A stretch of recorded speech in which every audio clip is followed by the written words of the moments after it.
no podemos dejar desapercibido, licenciada, la parte de coyuntura.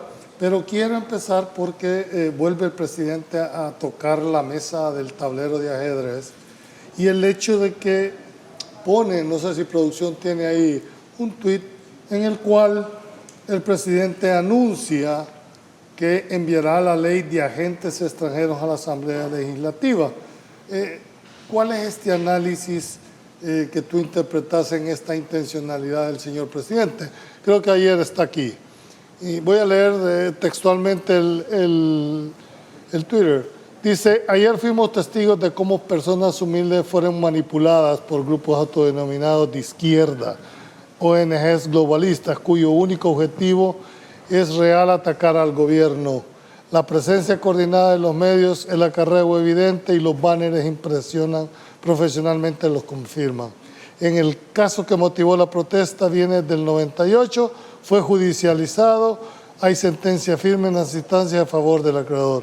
En un intento por ayudar a la comunidad, las personas que ganó el juicio incluso fue acusada de estafa por el fiscal actual, ¿verdad? Pero el acreedor devolvió a ganar las instancias penales según referencia.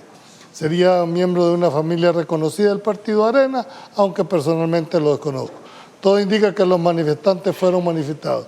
Dicho esto, entendemos la difícil situación de las 300 familias y estamos dispuestos a encontrar. Por eso, y ante la aparente preocupación, he decidido enviar a la Asamblea Legislativa el proyecto de ley de extranjería que incluiría un impuesto del 30% de todas las donaciones. Ok, Tania, lo que no dice el Twitter es si va a revivir la ley que mandó en el 2021, porque ya hubo un primer anteproyecto en el cual se grababa con un 40%, y aquí, aunque no lo dice, tampoco podemos inferir de que vaya a ser la misma. Es posible que tenga otra o solo va a cambiar el porcentaje. Es posible que solo cambie el porcentaje. Yo creía que era el 30% también en la versión de hace unos años. La verdad es que el trasfondo de todo esto creo que deviene de algo que el mismo presidente de la República hacía ver desde hace muchos años, ya cuando él manifestaba que las ONG estaban haciendo, o que las organizaciones, asociaciones y fundaciones sin fines de lucro en El Salvador estaban haciendo activismo político puro financiado desde agentes extranjeros. Y eso en su momento nosotros lo mirábamos con toda esa coordinación, que las mismas personas que eran miembros de una ONG andaban en la otra con otra posición de directivo, porque aparecieron bastante, se multiplicaron como en un momento de bonanza de USAID, que después esto se desveló. A nivel mundial se descubrió cómo es que funcionaba el financiamiento para desestabilizar gobiernos, y pues El Salvador no fue excepción, ¿verdad? Entonces resultó ser cierto. Al final del día creo que sí hay algo me parece que hay algo de verdad en todo lo que dice el presidente, por cuanto hay manipulación de las personas. ¿Tú crees que hubo manipulación? Yo creo que sí hay manipulación clara. ¿Ese el método sea lo más adecuado? Yo creo que la manifestación sí, pero hay lugares y hay personas. En este caso tenían que haberse dirigido al órgano judicial, que si el presidente es quien mande, pues entonces vayan en horas oficiales, pero no a su casa. Es que recuerdo que en el 2018... Dicen, no, que no era la casa, estaban en... Porque no los dejaron pasar. Es que si hubieran tenido vía libre, llegan hasta la puerta de la casa. Yo creo que eso es lo más... es natural, a eso iban, ellos querían llegar, pero no podían, no iban, ellos estaban conscientes que no iban a poder llegar, pero hay un artículo que modificaron en el Código Penal de la Asamblea del 2018 al 2021, precisamente para evitar este tipo de situaciones. Recordémonos de una persona capturada a la entrada de la Asamblea que iba diciéndole cosas al exdiputado Handel. Ajá. Y se le aplicó el delito de violencia contra funcionarios. Y en ese delito de violencia contra funcionarios, cuando hay más de 2 personas y que se llegan a apostar a la residencia del funcionario, está claramente tipificado. Yo creo que realmente tuvo que haber actuado quizás la policía, no la policía militar, porque la policía militar tiene otras funciones, aunque como se debe a la seguridad del presidente, me imagino, obviamente sí, exacto, a eso se debe la intervención. Sin embargo, tendría que haber estado la Autoridad de Seguridad Pública en ese lugar, principalmente ellos, porque son los que tienen la potestad. Bueno, pero ahí sería la policía también. Correcto, en el caso de cometimiento de delitos. Lo que sucede es que El derecho a manifestarte, a expresarte libremente, no te habilita a cometer delitos ni tampoco a vulnerar los derechos ajenos. El tema, el objetivo que persigue, si se asume que va a ser esta misma ley del 30%, es regular el financiamiento de las ONG. No es correcto regular, porque hoy no están reguladas. ¿Es correcto esa pretensión de regularlas, de imponer sanciones si no cumplen, que sean inscritas en un registro? ¿No es lo más natural en todo procedimiento? Habría que analizar la proporcionalidad de la medida, si el 30% es tan alto que pueda provocar que dejemos de tener un apoyo internacional en organizaciones que realmente sí están haciendo las cosas bien, porque no podemos meterlos a todos en el mismo huacal, así como hemos hablado en otros casos cuando hay elementos policiales nocivos en la fiscalía, sí, no podemos generalizar la institución y todos los elementos de la institución. De la misma manera no podemos nosotros afirmar que todas las ONGs están haciendo activismo político partidista, como obviamente lo están haciendo algunas desde hace varios años, y lo están haciendo en la actualidad con un fin y un propósito clarísimo. Entonces, pero castigar a todas las organizaciones, hay organizaciones que de verdad están haciendo cosas buenas por El Salvador y que nos están apoyando demasiado, y castigar a la gran mayoría por unos cuantos que están fuera de lugar, creo que también es excesivo. Entonces, ojalá que se escuche al sector de diferentes posturas de este tipo de organizaciones, y la verdad es que tienen que establecer algún parámetro de distinción cuando van a realmente incurrir en un incumplimiento que amerite alguna especie de sanción o incluso este porcentaje que me parece que es alto. Si se va a utilizar en bienestar social, pues está bien. Lo que sucede es que los financiamientos del extranjero que vienen tanto a nacionales o como del mismo extranjero, generalmente pretenden administrar ellos sus propios recursos, no que el Estado sea que les administre un porcentaje. Pero, en fin, sí creo que era necesario desde hace rato, porque definitivamente algunas organizaciones pasaron a ser simples activistas y como lo dije, y el ejemplo más claro es cuando aparecían el montón de organizaciones con todos los sellos y todos los escuditos. Habían aparecido varias que nunca habíamos oído, que eran nuevas, y que el mismo que era secretario aquí era el vocal en esta, era el presidente en la otra, y se daban la vuelta en los cargos y eran las mismas personas. Entonces salían diciendo, esta asociación y todas estas firmamos este comunicado en queja hacia el gobierno y que denunciamos la falta de democracia. Y lo hacían trascender internacionalmente porque tenían los fondos. Hubo una época de bonanza en donde incluso todo esto lo hacían trascender la frontera nacional a través de todos los noticieros. Los mirábamos a las mismas personas en este noticiero de Estados Unidos, en este noticiero de Francia, en este noticiero de... ¿Me estás diciendo que todo estaba articulado? Todo estaba articulado, y creo que se demostró que no había sido una simple afirmación del presidente, sino que se demostró cuando a nivel mundial se desveló todo este mecanismo de funcionamiento en Estados Unidos. Sobre esta ley solo quiero terminarte. Sí. El gobierno alega, y de hecho lo plantea el señor presidente, que algunas ONG manipulan a la población. ¿Tú crees que el hecho de dar la realidad, de imponerse o por lo menos plantear es manipularlo? ¿O la manipulación se está refiriendo que había ya toda una coordinación de prensa, había toda una coordinación de... que llegan con los banners impresos, banners profesionales. Eso puede, dijéramos tú que sos especialista en materia penal, puede ser esto, dijéramos, parte de que efectivamente ya todo estaba planeado. A mí sí me parece que realmente hay una instrumentalización, por eso es que a mí me parece bárbaro y de verdad grotesco. Pero es válido tener niños en ese... Es que por eso... ponen a población vulnerable al frente de esta situación para evitar el embate de las autoridades como corresponde, porque realmente eso es lo que han hecho.